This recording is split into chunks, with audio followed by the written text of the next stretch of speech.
So Easy Red 2 is a game that I've featured on the channel quite a lot over the last year or two, and for good reason.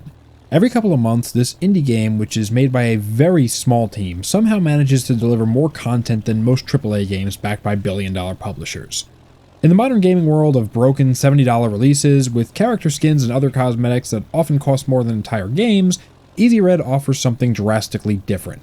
For the base price of about $9, what you get is a pretty decent single-player World War II FPS with dozens of weapons, a few playable factions, and a decent amount of levels as well as Steam Workshop support. Now the game does technically have multiplayer, but unfortunately as of the making of this video, online play for ER2 is pretty much dead, unless you want to play on servers based in China, and there's probably a reason for that, but more on that in a bit. Where Easy Red 2 shines is in its single-player gameplay, where the player gets to fight through multiple different battlefields across several theaters of war. Think of this game as Ravenfield, but World War II themed with a bit more structure. It also doesn't look like Roblox. While ER2 certainly isn't the best looking game on the market, what it lacks in visuals it makes up for in sheer scale and destructibility. Like I already mentioned, the amount of bots this game can handle on my mid-ranged PC that was built nearly a decade ago is impressive to say the least, even if those bots are a bit dumb at times. In addition to high bot counts, the maps are also massive, and almost everything within said maps is destructible. This is really something that I wish more games like Battlefield or Halo would have expanded upon. Both had tried in the past to implement destructible environments to their levels, quite a bit actually, and especially with Battlefield 4, although in more recent years I can't say that we've seen these same innovations. Easy Red 2 on the other hand allows you to destroy almost everything. Cars, walls, sandbags, even the ground can be pockmarked with craters from explosions. Buildings can be altered into various states of damage. At the start of a match, everything is intact, but by the middle, part of, or perhaps even entire walls may be missing, while by the end, large sections of the map might be completely destroyed. The level of destruction possible manages to be incredibly immersive and dynamic without being too much. Fortunately, all of Easy Red's maps are large enough so that when one section of the battlefield is completely destroyed, another may be untouched or somewhere in the middle, so you never feel like you're stuck fighting in the same bland, ruined landscape over and over again.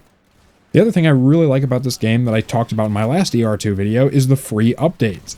A lot of modern FPS games tout things like XP boosts, cheesy holiday events, and new skins as part of their quote-unquote live service. Easy Red 2 actually adds meaningful content in the form of entire new campaigns, along with new levels that include new skins, vehicles, weapons, and sometimes even entire new playable factions.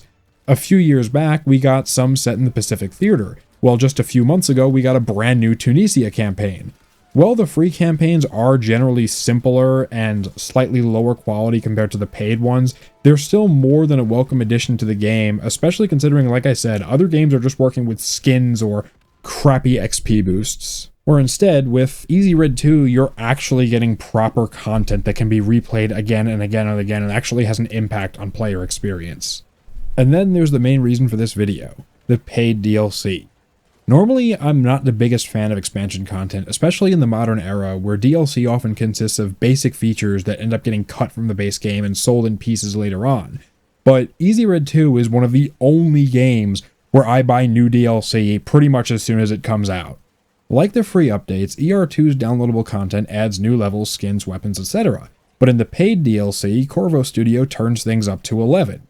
Since release, there have been 4 DLC packs, each priced at around $5 or $6 depending on if they're on sale or not. Back in 2022, we got the game's first expansion, which featured the Battle of Stalingrad, which of course came with it the Red Army as a new playable faction. Then in 2023, we got Normandy and the Ardennes Battle of France expansions, which added skins, missions, and of course the French army as yet another playable faction. This is something I really need to praise Easy Red 2 for. In a lot of World War II games, we only get to play as the sort of typical countries, that being the Germans, the Americans, and on some occasions, maybe the Russians if we're lucky. I've seen a couple of games that cover others, but generally, there are only a few factions to choose from. You don't get to choose from this many in the game, because in Easy Red 2, we don't just get those normal common armies, but we also get things like Australians, the Japanese, Polish, British, Italians, and now most recently with the latest DLC that just came out yesterday, the NRA, or the National Revolutionary Army, a faction that was instrumental in the real-life Chinese Civil War, World War II, and the creation of both the modern People's Republic of China and the Republic of China, or more commonly known as Taiwan. I've never seen this specific conflict depicted in a video game, and it's such an interesting topic to explore. A little fun fact here, but during the Second Sino-Japanese War, which took place in the years leading up to and during World War II, both the US, Soviet Union, and that failed painter mustache man version of Germany backed China against the Japanese.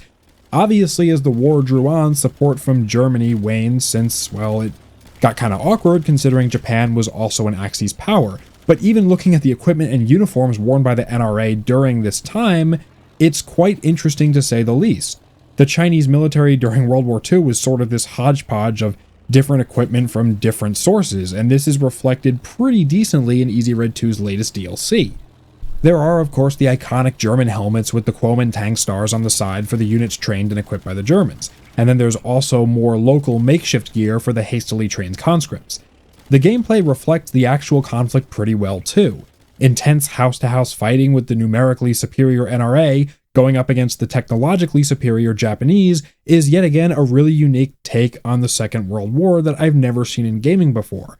I think that a lot of games, they try to focus too much on balance, especially these historical games, because they have to make it competitively viable or just fair, quote-unquote. But the reality of it is, a lot of these conflicts were anything but fair, or sometimes the odds were drastically skewed one way or the other, and I think the fact that Easy Red 2 focuses so much on the single-player component of things really allows the developers to have a sort of freedom in the way they portray things and come up with different crazy, wacky scenarios that are a bit more reminiscent of what something really was versus sort of gamifying it. You know, you're gonna lose a lot in Easy Red 2. You're not gonna just be on the winning team because the scripted mission says so, or you're not gonna have things exactly balanced with weapons that were never in the actual conflict for gameplay purposes. No, you're gonna have to work with what you've got. For example, the Chinese NRA was really outfitted relatively poorly compared to the Japanese, and as a result, they lacked a lot of critical equipment for the warfare that they were engaging in. And Easy Red 2 reflects this, where if you're playing as the NRA on certain levels, the Japanese have tanks and armored vehicles, and you just don't. You don't even have any kind of anti-tank rifles, or there's no rocket launchers, there's no bazookas. The best thing you have is a couple of German anti-tank grenades that you have to try and get close to the enemy with to destroy or disable them. In general, I think historical games like this are a really important piece of media because they get people into history. I mean, I know myself as a kid, I watched a lot of like Band of Brothers, Saving Private Ryan, Black Hawk Down, things like that. And while not all of those things are super accurate, there's a lot of historical inaccuracies with them. It inspired me to go on and read more about the real events, read some of the memoirs, and in some cases actually meet people that were really at some of the events that you see in films. Easy Red 2 is just a really cool game that just keeps on giving. Sure, it's not perfect, it does have its issues. As I mentioned before, the game can look a bit wonky at times, and the animations often leave a bit to be desired, and some of the maps are also a bit bland, while others are just awesome. Sometimes it's a mixed bag. I'm not blind to its flaws, but just the sheer amount of content this game offers justifies a buy on its own. I've never seen a game pack this much stuff into one little program. It's not even that much of a massive impact on your hard drive. A lot of games come out these days and they're 50, 60, 70, 80, 100 plus gigabytes, and I think Easy Red, with all its content, only hovers around maybe 18 gigabytes with all the DLCs installed. Every time I boot this game up, it feels like I'm a kid again playing with a giant box of plastic army men. Only this time, instead of some cheap, low-quality plastic figurines, now I get to play with the entire hobby store worth of die-cast model tanks and planes. If that's not enough for you already, then there's also the Steam Workshop support and the built-in level editor. Think of it like Forge Mode from Halo on steroids. Modders have even gone as far to add in their own custom units and turn Easy Red 2 into a modern warfare game. As I'm writing this script, ER2 has seen a 200% increase in average daily players, at least according to Steam charts, and I can see why. This game just keeps getting better with every update. I remember when I first started playing it a few years ago, I thought it was kind of a cool concept, but fairly bare bones. But with time, it's quickly become one of my most played games on Steam and one of my go-to sandbox FPSs, because at the end of the day, that's where Easy Red 2 excels the most, as a sandbox. Like I said, it's not the most realistic game out there, nor the best looking and feeling, but as that sandbox, it just works. It's a good bit of fun, and the latest Shanghai DLC really just adds to that virtual toy box and fleshes this game out more than it already is, so go buy Easy Red 2 if you haven't already.